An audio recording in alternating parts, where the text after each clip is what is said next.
Top 5 hauntingly true.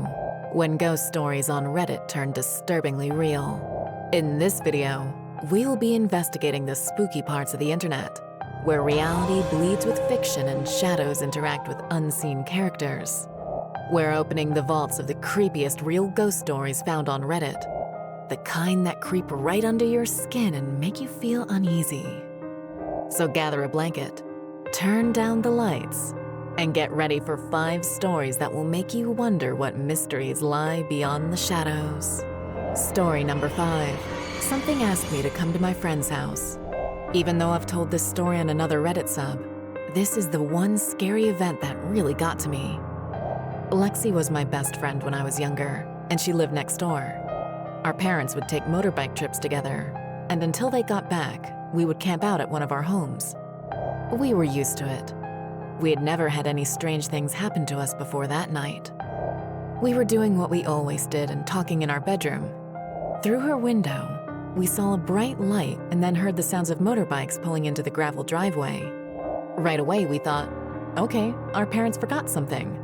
But before we could leave the bedroom, we heard a soft woman's voice say, "Hello?" The front door was opened. The door scraping against the hardwood floor made this sound that people knew.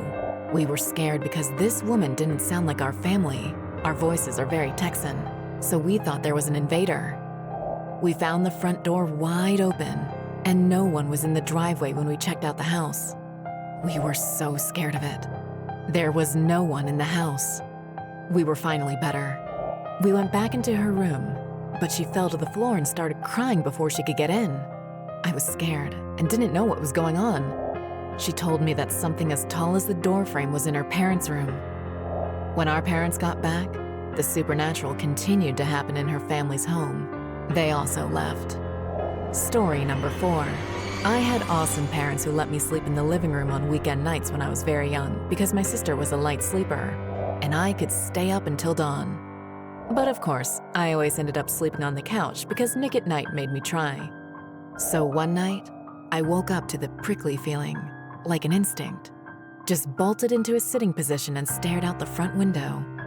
We lived in rural Georgia, so you can imagine the magnitude of trees. In perfect light cast from the moon, I saw a silhouette of someone in this f***ing tree. The family dog dashes to the window and is snarling into the glass. Terrified, I ran into my parents' room and tried to explain to my parents that there was a strange person outside. Dad grabs something defensive and darts outside with the dogs to beat the wax off the hothead. I tremble in Mama's arms until Dad comes home and says he saw no one and to go to bed. I decide to sleep in my regular bedroom. I fill in my sister as to what happened. Dad is making regular rounds in the house with a cup of coffee. We're all still, and I finally think I can sleep. Nope. I notice the man outside my window. From what I can see in the moonlight, he gives me a shush signal and runs away. Just turns around to run a straight line away. I swear I couldn't stop crying for what felt like hours. Story 3. I've been through something I can't explain. The stockroom for the very small drugstore where I used to work was in the basement. It was a long, rectangular room with tall shelves on either side that made an aisle. Along the bottom, there was a space between the shelves where you could walk through to a different room. The room we called the dungeon was pretty small and had a low ceiling and a few steps leading up to it. There was a stepladder in the far corner with a trap door that led to the shop floor behind the cash register. If you were downstairs, this was the first way to get out. From the basement, I saw a man walk through the space between the shelves and into the prison. Aside from the fact that no one knew why he was there, nothing seemed strange.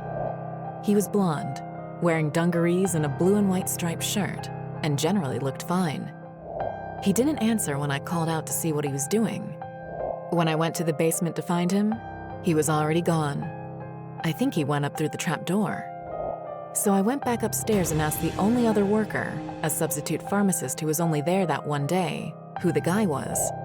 They had no idea what I was talking about and swore no one had come into the shop or through the trap door. Back to make sure, we looked at the cams that were set up around the shop floor and saw that no one else was there but us.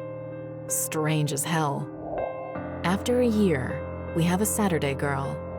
One day, she ran up from the stairs from the basement almost crying, and said the man had scared her. When I asked who she was talking about, she told me about a blonde guy in dungarees and a blue and white shirt who had walked from the basement to the dungeon, missed her calls, and then left after going into the dungeon. After that, she wouldn't go down there by herself, so I had to spend time there instead. I never saw the guy again, but I regularly found boxes stacked on top of each other and things that had been put away neatly on shelves lying around. It was really strange.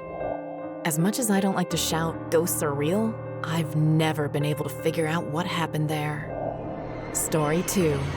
It must have been the late 1970s when my family hired an old house in Parkside. I can't really figure out what happened because it was so strange. Each bedroom was at the end of a long hallway. The kitchen, dining room, and bathroom were all at the other end of the house. We could all hear noises coming from the other end of the house at night. I remember that sometimes it sounded like dried dog food was being poured out on the floor, but in the morning, nothing was wrong. My mom told me that when she woke up, she would sometimes see a young girl standing at the foot of her bed and then disappear. It wasn't us kids, but what I remember most is that my brother and I used to run down the hallway on the weekends to wake our parents up. Sometimes, we were stopped by what seemed to be thicker air in the hallway. There was nothing there that we could see, but we just couldn't get through.